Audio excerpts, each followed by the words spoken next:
कभी ऐसा मन हो जाता है कि बच्चों के चक्कर में नहीं पड़ूंगा, ये सब बच्चों का भी लफड़ा है खाम खाम। और कभी मन में होता है राजा सगर के 60,000 पुत्र थे तो कम से कम हमारे 60 तो होना ही चाहिए।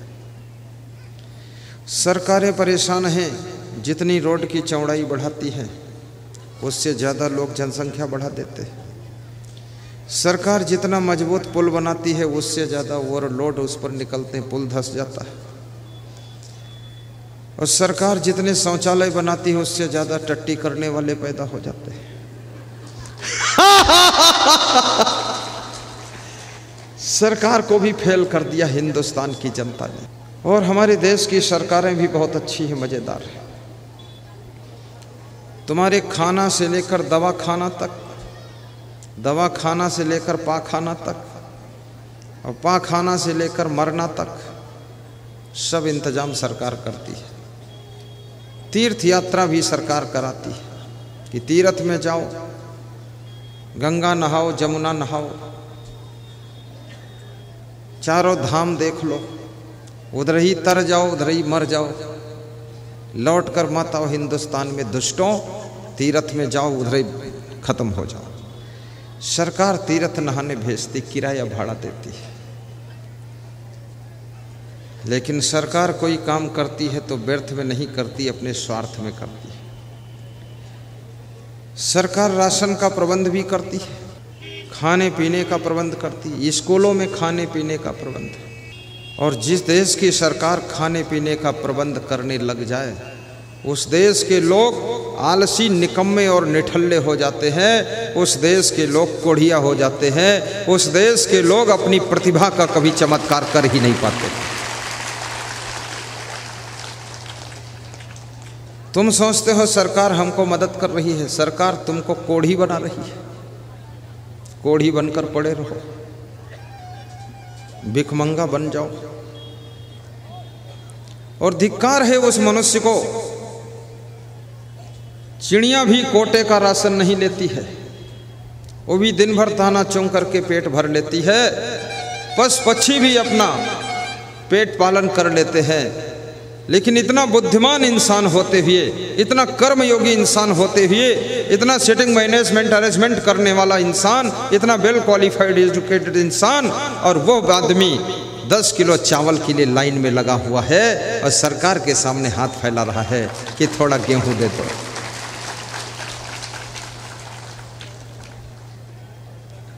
यही देश का विकास है क्या कि तुम भिखमंगा हो गए, ये विकास हुआ है? मुझे तो नहीं लगा कि विकास हुआ है, लेकिन तुम इसी में राजी हो, इसलिए यही विकास मान लेता हूं मैं भी कि तुम राजी हो तो हम क्यों उसमें टेंशन लें। पर आदमी को सब कुछ दे देना चाहिए। 2 चीज़ें उसको कभी मत दो आप।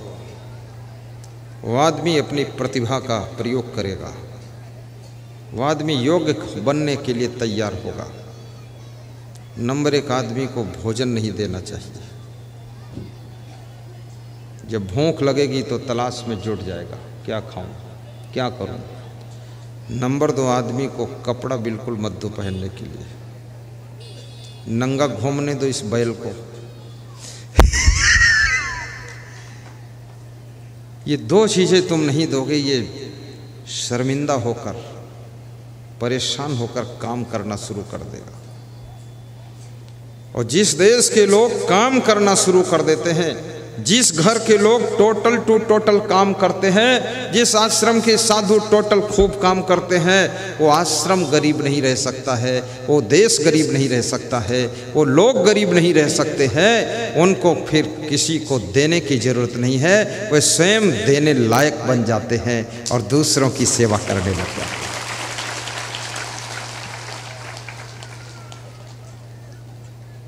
आज तुम्हारी चेतना जागृत हो रही है कि इस तरह तो कोई समझाया ही नहीं था। और फिर सरकार के पास बजट भी सीमित है, दवा खाना भी फ्री, खाना भी फ्री, पाखाना भी फ्री। अब तुम्हें करने की ज़रूरत क्या है? आखिर इतनी बुद्धि तुम्हारे पास है, ये किस काम आएगी? धीरू भाई अंबानी ने अपनी बुद्धि का प्रयोग किया, विश्व के उद्योग के जगत में उनका अच्छा सा नाम हुआ और कम से कम 1 करोड़ लोग मुकेश अंबानी, अनिल अंबानी के पास में सर्विस करते। रतन टाटा और उनके पिता आदि ने बुद्धि का प्रयोग किया, मेहनत किया, सेटिंग किया, मैनेजमेंट किया। बेंगलोर में उनके पास में 2 सॉफ्टवेयर कंप्यूटर की कंपनी है जिसमें 9 लाख लोग सर्विस करते हैं।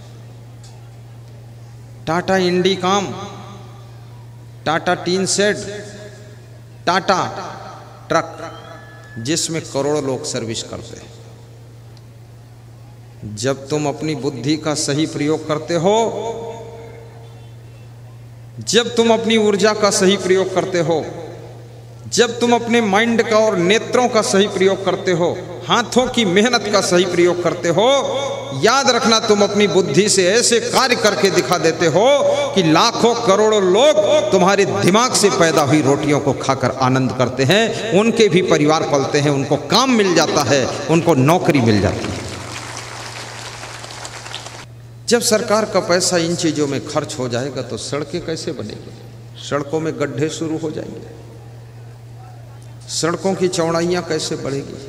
और राजनीति इतनी कठिन हो गई। विधायक वही बनेगा जो तुम्हारे यहाँ शादी में आए, विधायक उसी को तुम बनाओगे जो तुम्हारे यहाँ कि कोई मर जाए तो उसमें भी खड़ा हो जाए। विधायक वही बनेगा जो व्यक्ति तुम्हारे यहाँ मुंडन में भी आ जाए, जो तुम्हारे द्वार पर जब चाहो खड़ा हो जाए। पर मैं उसको विधायक पसंद नहीं करता हूँ। तुम मेरे यहाँ शादी में मत आओ, मुंडन में मत आओ, तिलक में मत आओ, फलदान में मत आओ, हमारे पिताजी मर गए उसमें मत आओ। क्या तुम मेरे पिता को जिंदा कर दोगे? मैं विधायक उसको देखना चाहता हूँ सड़कों को 4 लेन से 8 लेन बना दे, उसको विधायक देखना चाहता हूँ। 24 घंटे बिजली बंद नहीं होनी चाहिए, उसको नेता के रूप में देखना चाहता हूँ। और सभी शहरों में ओवर ब्रिज बनना चाहिए, जाम नहीं लगनी चाहिए, उसको विधायक देखना चाहता हूँ। हमारे यहाँ विवाह में खड़ा हो जाए उसकी ज़रूरत नहीं है। 20-50 आदमी और उसके साथ आएंगे, 2000 का रसगुल्ला खाकर चले जाएंगे, उससे क्या लेना देना मुझको।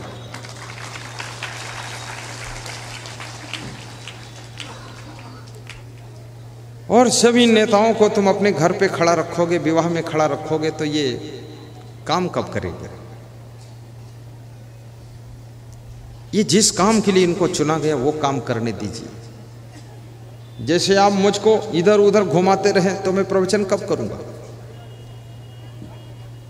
मुझे जिस लिए आपने बुलाया है उस कार्य में मुझको लगाइए। कितने लोग मेरे निवास पर मिलने आते हैं, मिलना भी चाहिए, गुरु का दर्शन करना चाहिए, लेकिन कम समय लगाना चाहिए।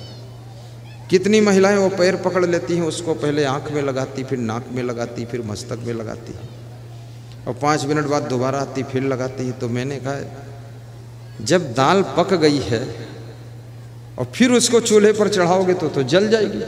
अब एक बार आशीर्वाद ले लिया, फिर तुम डबल ले रही हो, तो डबल डबल चूल्हे पर दाल चढ़ेगी, जल जाएगी। डबल डबल आशीर्वाद लोगे तो आशीर्वाद हो तुम दोनों भस्म हो जाओगे। मत लो, निकलो उधर, गुरु जी का टाइम बर्बाद करते हैं। गुरुदेव की कृपा दृष्टि काफी है, और गुरुदेव आपको देते क्या है? कृपा दृष्टि के माध्यम से तुमको दिव्य दृष्टि दे देते, विवेक की दृष्टि दे देते। और जिसको विवेक प्राप्त हो गया अब उसका मन कहीं भटकता नहीं, उसकी इंद्रियां बस में हो जाती है, उसका जीवन मंगलकारी हो जाता है। मैं निवेदन करूंगा गुरुदेव के कभी फुर्सत में चरण छूने का अवसर मिले तो चरण छू लेना, अन्यथा हाथ जोड़ करके साहिब बंदगी बोल देना। और गुरुदेव की सेवा के लिए कुछ समर्पित करने की इच्छा हो, सामने लाल कपड़ा बिछता है तो उस पर समर्पित कर देना, उनके ऊपर मत डालना। उनके ऊपर फूल भी मत डालो। ये तो पत्थर की मूर्ति के ऊपर फूल और पानी और चावल और दूध सब डाल दिया जाता है। ये गुरुदेव तो जीवित मूर्ति है, इनके ऊपर दूध पानी चावल और शक्कर और पपीता सब डाल दोगे तो गड़बड़ हो जाएगा। थोड़ा विवेक करो।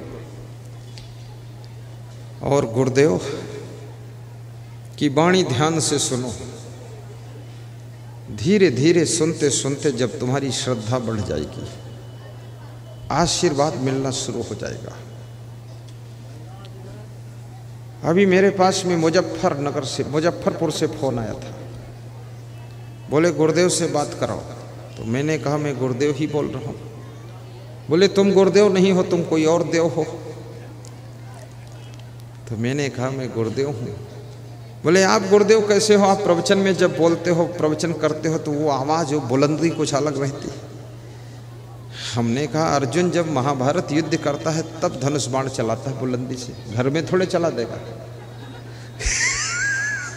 तो व्यास गादी पर वो बुलंदी करता हूँ, अब हर समय बुलंदी करूँगा तो ठीक थोड़े है। थक भी जाता हूँ, धीरे धीरे बात करता हूँ। बोले तुम गुरुजी हो नहीं। तो हमने कहा तुम्हारी बात गुरुजी से नहीं हो पाएगी, क्योंकि मैं ही बोल रहा हूँ, विश्वास ही नहीं कर रहा। बड़ी मुश्किल से भरोसा किया। बोले कुछ कुछ लग रहा है वही हो।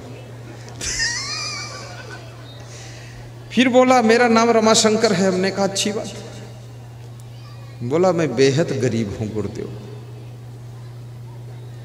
2-2 घंटे आपका प्रवचन सुनता हूं और प्रवचन सुन करके ऐसा आशीर्वाद मिला है कि अब अमीर होना शुरू हो गया है। जैसे बताते हो उसी तरह से करना शुरू कर दिया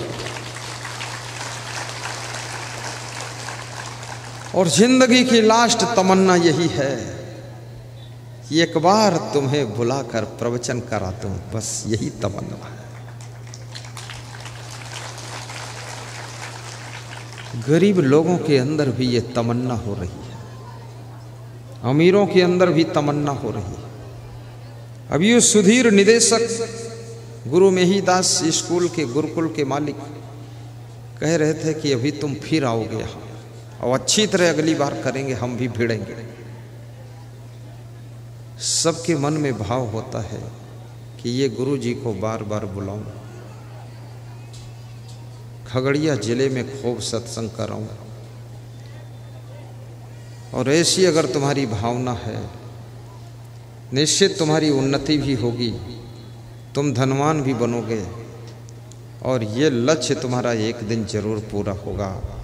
क्योंकि ये प्रोग्राम कराने का लक्ष्य ये स्वार्थ का लक्ष्य नहीं है, ये प्योर परमार्थ का लक्ष्य है और परमार्थ का कार्य होता जरूर है। यथा यथा ही कुरुते पुरुषः, यथा यथा ही पुरुषः कल्याणे कुरुते मनः, तथा तथा से सर्वार्था सिद्धन्ते नात्र संशय। जैसे जैसे मनुष्य परमार्थ के कार्यों में मन लगाता है, कल्याण के कार्यों में मन लगाता है, तैसे तैसे ये प्रकृति उसको उसी योग्य बनाकर खड़ा करती है। आपको तो मन में सोचना है बस कि हमको ऐसा करना है। और धर्म प्रचार के लिए जिसने बीड़ा उठा लिया है, कितने महान लोग हैं वे, जो अपने शरीर, मन, बुद्धि और धन को धर्म प्रचार में लगाते हैं। महात्मा बुद्ध अपने शिष्यों के बीच में बैठे हुए थे। शिष्यों से पूछा, एक कोषाध्यक्ष, इस वर्ष का सबसे बड़ा दानी कौन है? कोषाध्यक्ष ने बताया कि हे भगवान बुद्ध, अनाथ पिंडक नाम का एक सेठ है, वो सबसे बड़ा दानी है। कितना दान दिया है? 100 करोड़ मुद्रा दान दिया है। पास में अशोक सम्राट बैठे सुन रहे थे। उन्होंने मन मन में सोचा कि एक सेठ 100 करोड़ मुद्रा धर्म प्रचार के लिए देता है तो मुझे भी कुछ देना चाहिए। तो उन्होंने कहा, मेरी ओर से भी 100 करोड़ मुद्रा लिख लीजिए। थोड़े ही दिनों में उन्होंने 96 लाख मुद्रा भेज दिया, फिर 96 करोड़ भेज दिया। अशोक सम्राट ने कहा कि मेरा पुत्र महेंद्र सिंह, मेरी पुत्री संघमित्रा, इसको भी मैं समर्पित करता हूं, बौद्ध धर्म का प्रचार करेगा। चीन देश में जा करके उनके पुत्र ने प्रचार किया। धन के साथ साथ में समय दान की भी आवश्यकता है, समय दान के साथ साथ बुद्धिमान व्यक्ति की भी आवश्यकता है, बुद्धिमान के साथ साथ प्रखर वक्ता की भी आवश्यकता है, वाणी भी होना चाहिए। 4 करोड़ मुद्रा पहुंचने से पहले अशोक सम्राट बीमार हो गए। उनके सिरहाने एक सूखा आंवला पड़ा हुआ था।